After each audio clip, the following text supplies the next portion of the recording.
Bonjour Tartou. Bonjour Monique. Bonjour Catherine. Bonjour Thomas. Bonjour Catherine. Savez-vous quel jour ils sont à Neu? Oui, oui, les rameaux. Oh, les rameaux. Alors là, tout plein d'affaires. Les rameaux, oui. Une affaire que les vieux que ne sont bains. Olé à la sortie de la messe. Toujours à la sortie de la messe de rameaux, qu'il faut regarder d'où vint le vent, pour avoir le vent dominant toute la naille. Savoir d'où le vent. Donc, j'espère que vous avez bien regardé un matin. Hein. Alors, allons parler de rameaux. Allons parler en fait de cette semaine qui commence, qui est très importante, hein, depuis la nœud des temps, quasiment. Hein. Alors, les rameaux, bien sûr, symbolisent pour les chrétiens l'entrée de Jésus à Jérusalem, qui était acclamée par la foule. Et la foule brandissait des rameaux. Alors, bien sûr, au dépend de la région. Hein, ils brandissent soit d'eau palme, soit d'eau laurier, soit d'eau buis. Hein, au dépend. Hein, voilà. Et à nous, dans nos campagnes encore, on se fait. Hein, il y a pas le temps de rameaux pour que le soyons béni. Et puis après, à la sortie de la masse, on avait des processions jusqu'aux croix des chemins. Hein, qui à l'origine, on était les chemins de Compostelle, hein, on l'avait de croix là. Et puis donc les croyants, le chantons Hosanna. Hosanna, voilà, on veut dire gloire, voilà. Et donc on est pour ceux que certaines croix s'appelant les croix hosannières. Et on est pour ceux qui en trouvons parfois à la croisée des chemins ou ben au cimetière. Alors, on les même référencés, surtout en Poitou et en Bretagne, par Rabelais. Rabelais, dans son Pantagruel, en 1532, le cite en Poitevin et la croix près laquelle, au dimanche des rameaux, l'on chante Hosanna, filio David. Alors, cette croix, savez-vous pas que aussi on l'a peignée sur les maisons? Hein, on l'a peigné sur les maisons. Alors, voilà, pour symboliser ce début du temps de Pâques. Et puis, à cette période aussi, du temps de Pâques, on chaulait les maisons. C'est-à-dire qu'on les badigeonnait à la chaux. Voilà. Pour les rendre bien blanches. Et puis, on lavait non seulement les façades de nos maisons, puis on lavait l'écurie et tout. Aussi, quand on badigeonnait. À l'intérieur, oui, hein, pour assainir. Oui. Évidemment, on l'assainissait et tout, hein, évidemment. Là, on a une protection, on voit, alors on a été pris dans la Vienne, mais on en a eu aussi en Vendaille puis en Deux-Sèvres. On voit qu'on est souvent la porte et l'ouverture qu'on a à côté. Voilà, on les cheveux. Et puis dans le Marat, on était carrément toute la façade entière qui était blanchie dans le Marat. Ouais. Voilà, donc, et puis on se fait corps, hein, parfois. Ça se fait encore, parfois, même jusqu'au Portugal. J'ai une amie qui faisait ça encore dans sa jeunesse, c'est pas si longtemps. Ça, on fait pas si longtemps. Et moi, Joseph fait chez main. Au fournil, la plus vieille partie. Pâques est la fête la plus ancienne, hein, et c'est la plus importante de l'année liturgique, on appelle ça. Et il faut savoir que nous, nos origines, elles sont chrétiennes, hein, on est comme cheux. Hein. Et donc, il faut savoir que Perdec était la fête la plus ancienne parce que ça marquait le début de l'année civile jusqu'au XVIe siècle. En fait, la date de Pâques marquait le changement d'année. Mais le problème, c'est que cette date de Pâques, elle est variable. Pourquoi ? Parce que Pâques, ça tombe toujours le dimanche qui suit la pleine lune, qui suit l'équinoxe de printemps. Par exemple, en 2022, notre équinoxe, c'était le 20 mars. La pleine lune qui suit l'équinoxe, c'est le 16 avril, c'est-à-dire le samedi. Et donc, le dimanche qui suit, c'est forcément le 17 avril. Donc, le dimanche de Pâques tombe le 17 avril cette année. Voilà. Et alors, évidemment, on posait beaucoup de problèmes pour l'administration, cette date de début d'année qui changeait tous les ans. Alors, c'est Charles IX qui, au XVIe siècle, en 1564, le roi de France, qui a décidé que l'année, elle commencerait au 1er janvier. Voilà, parce qu'on serait plus simple. Voilà, de même, ce serait plus simple. Et puis, 20 ans plus tard, le pape Grégoire XIII a décidé, puisque l'année a été changée, elle a commencé au 1er janvier, elle allait instituer un nouveau calendrier, qu'on a appelé donc le calendrier grégorien, car remplacer le calendrier julien, c'est-à-dire le calendrier de Jules César, tout simplement. D'accord. Donc jusqu'au XVIe siècle, on était le calendrier de Jules César. Et puis depuis, on est toujours dans ce calendrier grégorien. Voilà, c'est pour la petite histoire. Alors, revenons à Pâques. Alors, il est bien évident qu'ils n'allons pas pouvoir tout dire sur Pâques, sur cette semaine de Pâques, de Rameau à Pâques, là, qu'il y entamons, qui est source d'inspiration pour des tas d'artistes. Hein. Évidemment, que ce soit en peinture, en littérature ou en musique, on a tout bien d'affaires. Nous y allons nous contenter de dire, en gros, comment on le vit ici en Poitou. Alors, bien sûr, on a toutes les processions liées à partir du jeudi saint jusqu'au dimanche, à la vie du Christ quand on est chrétien, c'est-à-dire le chemin de croix, et puis après les messes, etc., les vêpres, etc., qui se traduisent en musique, par exemple, par tout ce qu'on appelle les lamentations de Jérémie, ou les passions, on peut parler des passions de Jean-Sébastien Bach, qui relate toute cette période-là. Bon, ça c'était pour la culture. Alors, Pâques, ça vient de Pessa, en hébreu, qui veut dire passage.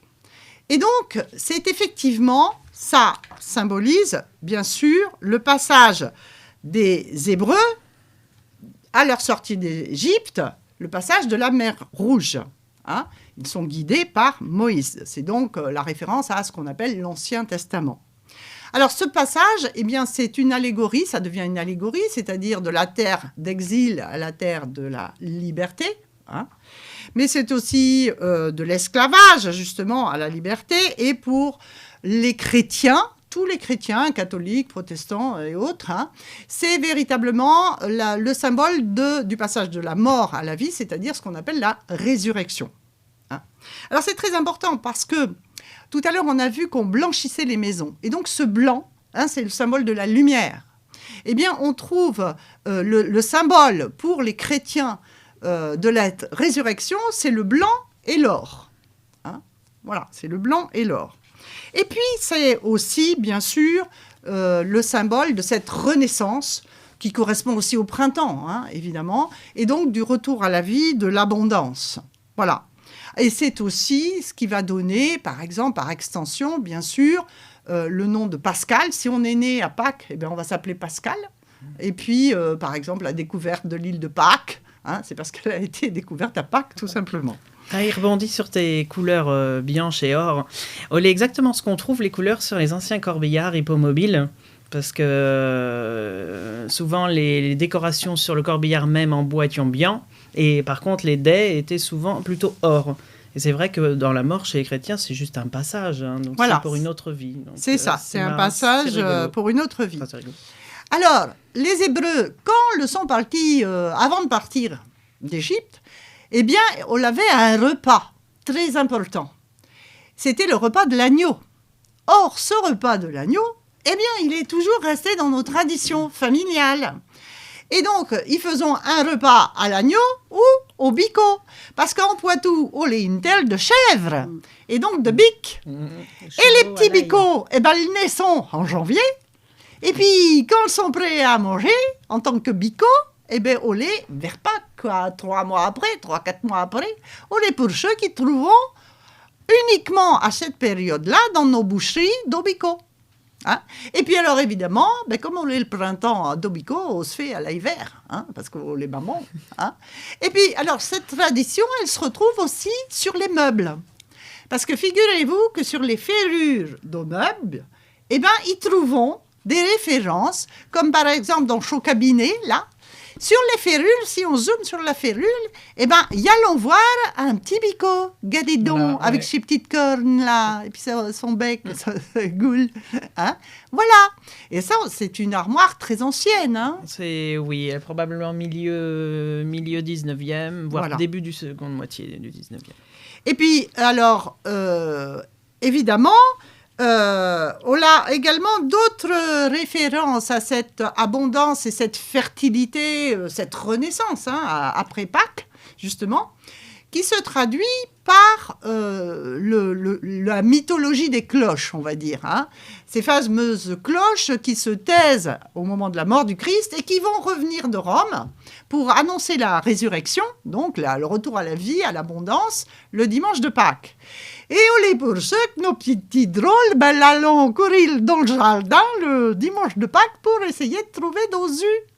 Et donc cette tradition, on n'est pas d'anneux, hein, puisque là encore, ils trouveront donc référence à ces cloches dans le mobilier, notamment dans les ferrures des armoires où on mettait le linge, comme par exemple celle-ci. Voilà, des armoires de mariage. Voilà. Dans la salle à manger, non pas dans la chambre.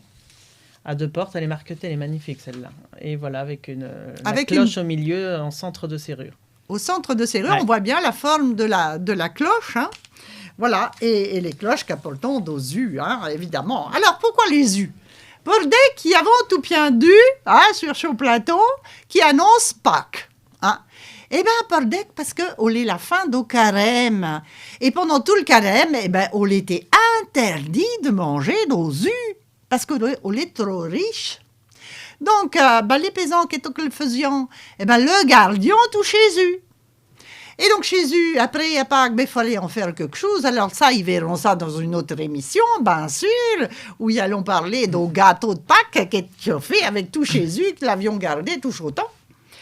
Mais, pour aller chercher les œufs de Pâques, nos petits drôles à nœuds, là, en fait, on a toute plein de mythologie aussi. Peut-être tu peux nous en raconter une, Monique, toi. C'est qu'il n'y a pas que les œufs, il y a aussi les lapins qu'on voit. Et ça vient d'une légende des pays du Nord. Et en particulier, au départ, d'une légende de l'Allemagne du Sud, où une paysanne qui était très pauvre n'avait pas assez d'argent pour acheter des douceurs pour ses enfants. Et elle a eu l'idée de peindre des œufs et de les cacher dans le jardin. Mais au moment où ses enfants cherchaient les œufs, il y a un lapin qui était derrière et ses enfants ont cru que c'était les lapins qui avaient pondu des œufs. Et la légende a voulu qu'on représente aussi des lapins pour Pâques. Voilà. On les dès qu'ils trouvent aussi de lapins. Mais nous, ils avons mis sur ce plateau dos œufs parce qu'on est quand même notre tradition. Hein, voilà. Hein. Alors, il y avait tout plein de bien œufs.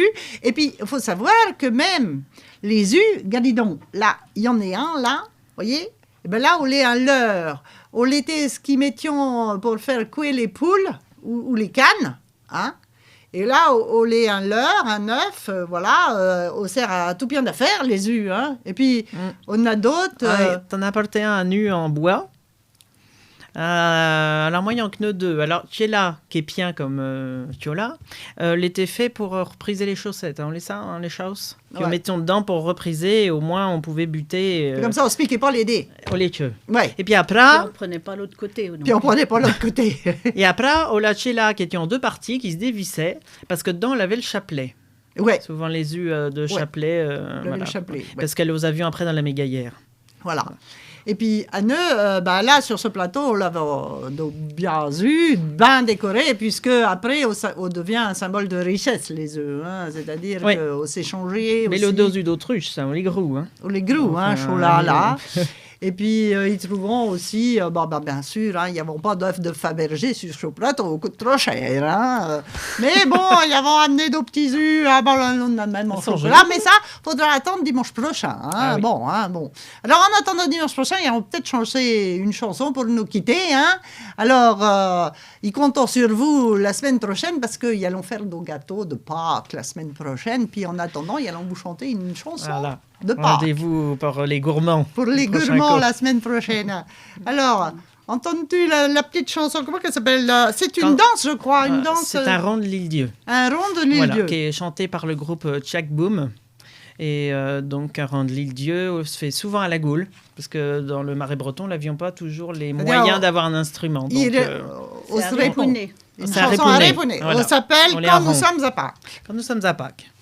Quand nous sommes à Pâques, nous sommes au printemps. Quand nous sommes à Pâques, nous sommes au printemps. Quand nous sommes à Pâques, nous sommes au printemps. Quand nous sommes à Pâques, nous sommes au printemps. Nous sommes au printemps, bergère ma mignonne. Nous sommes au printemps, si mignonnement. Nous sommes au printemps, bergère ma mignonne. Nous sommes au printemps, si mignonnement. Et toutes ces marguerites qui fleurissent dans les champs. Toutes ces marguerites qui fleurissent dans les champs. Toutes ces marguerites qui fleurissent dans les champs, et toutes ces marguerites qui fleurissent dans les champs. Qui fleurissent dans les champs, bergère ma mignonne, qui fleurissent dans les champs, si mignonnement. Qui fleurissent dans les champs, bergère ma mignonne, qui fleurissent dans les champs, si mignonnement. Le fils du roi d'Espagne s'en va les ramassant, le fils du roi d'Espagne s'en va les ramassant. Le fils du roi d'Espagne s'en va les ramassant, le fils du roi d'Espagne s'en va les ramassant. S'en va les ramassant, bergère ma mignonne, s'en va les ramassant,